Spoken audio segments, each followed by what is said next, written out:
स्वयं भगवान हमारे गुरु, परम सौभाग्य हमारा है।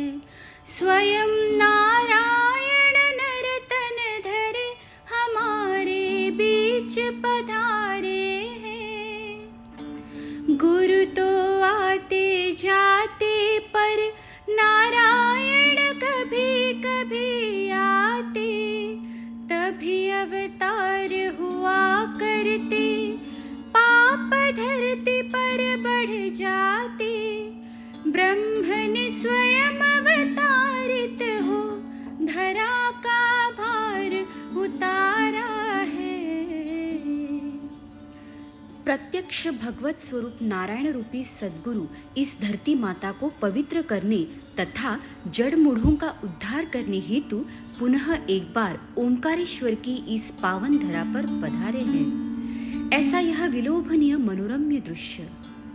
ओम, यह पावन शब्द अकार, उकार और मकार 3 मात्राओं से निर्मित है, जो इस संपूर्ण सृष्टि के एक ही ईश्वर परमपिता परमेश्वर ब्रह्मा, विष्णु तथा महेश इन त्रिदेवों को दर्शाता है। इसी निर्गुण परब्रह्म की अनुभूति सामान्य मनुष्य पा सके, द्वैत से अद्वैत की यात्रा कर सके, इसीलिए ओंकार स्वरूप अनंत श्री विभूषित जगत गुरु रामानंदाचार्य श्री स्वामी नरेंद्राचार्य जी महाराज आज स्वयं स्वस्वरूप संप्रदाय के मध्य प्रदेश उपपीठ ओंकारेश्वर स्थित मां नर्मदा तट पर पुनः एक बार पधारे हैं। निमित्त था परम पूज्य स्वामी जी के समस्या मार्गदर्शन एवं दर्शन समारोह का, जो आयोजित किया गया था 4 नवंबर 2023 को। इस समारोह के उपलक्ष्य में असंख्य श्रद्धालु भक्त जनों ने कार्यक्रम में उपस्थित रहकर परम पूज्य स्वामी जी के परम सानिध्य का सुवर्ण लाभ उठाया।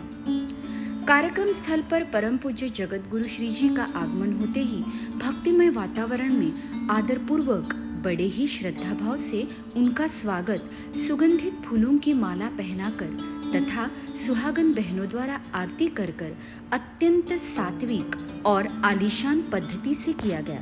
सांप्रदायिक जयघोष की ललकारी दश दिशाओं में गूंज रही थी। मां नर्मदा जी के तट पर यह मनोरम वातावरण पाकर भाविकों के चेहरे आनंद से जगमगा उठे। शास्त्रों में निपुण पुरोहित द्वारा विधिवत परम पूज्य स्वामी जी का पाद्य पूजन संपन्न हुआ। सगुण ईश्वर के पूजन का यह दुर्लभ दृश्य भक्तजनों को आनंद और शांति प्रदान कर रहा था। परम पूज्य जगत गुरु श्री जी के प्रवचन रूपी प्रसाद को ग्रहण करने हेतु भाविक आस लगाए बैठे थे। परम पूज्य स्वामी जी ने उपस्थित भक्तजनों को मार्गदर्शन करते हुए कहा कि धूप छांव के भांति जीवन में सुख दुख का आना जाना नित्य शुरू ही रहता है। खुशी और गम दोनों मनुष्य के अपने ही कर्मों के फलस्वरूप उसके भाग्य का हिस्सा बन जाते हैं। जिस तरह सुख के लिए हम जिम्मेदार हैं, वैसे ही जीवन के कष्टों के लिए भी हम ही जिम्मेदार हैं। इसलिए तो हर कर्म सात्विक हो, ऐसा प्रयत्न हमें नित्य करना चाहिए। काया, वाचा और मन से कल्याणकारक कर्म का होना जीवन में अनिवार्य है। साथ ही श्रद्धा तथा अंधश्रद्धा के बीच जो हल्की सी रेखा है, उसे भी स्पष्टता पूर्वक समझना अत्यंत आवश्यक है।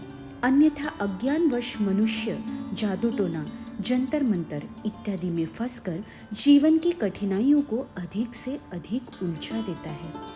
इसलिए हमें अध्यात्म, विज्ञान और व्यवहार इस त्रिसूत्री से जीवन जीना चाहिए। यही यशस्वी जीवन की चाबी है। आगे परम पूज्य जगत गुरु श्री जी ने यह भी कहा कि परमेश्वर स्वरूप सद्गुरु को श्रद्धापूर्वक शरण जाना आध्यात्मिक विकास के लिए अनिवार्य है। भक्ति का गूढ़ रहस्य बताते हुए जगत गुरु श्री जी ने भक्तगणों से कहा कि जीवन में हर क्षेत्र में अगर यशस्वी बनना हो तो सद्गुरु ने बताई हुई भक्ति यदि भाविक हर रोज एकाग्रता पूर्वक करे तो यह चंचल मन पर जरूर विजय पा सकते हैं। यदि मन स्थिर रहे तो जीवन में उचित निर्णय और उत्तम नियोजन किया जा सकता है, जिससे समस्या सरलता से हल हो जाती है।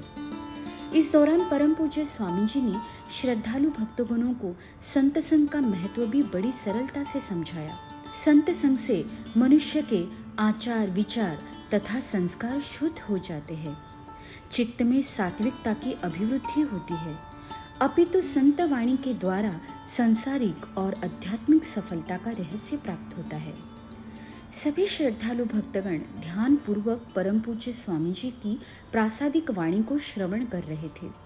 प्रवचन समाप्त होते ही परम पूज्य स्वामी जी का चरण दर्शन और समस्या मार्गदर्शन दो तरफा कतारों में प्रारंभ हुआ। दर्शन और अपनी समस्या पर हल पाकर सभी श्रद्धालु भाविक प्रसन्न हुए। प्रत्यक्ष नारायण स्वरूप जगत गुरु श्री जी के तेजस्वी वाणी से मार्गदर्शन पाकर समस्या से लड़ने का साहस और धैर्य हर एक के मन में अंकुरित हो रहा था। यह एक दिवसीय कार्यक्रम दौरान स्वस्वरूप संप्रदाय के सेवकों का व्यवस्थापन तथा सुनियोजन का पुनः दर्शन हुआ। सूर्यास्त होते ही अत्यंत भक्तिभाव से विदाई आरती संपन्न हुई।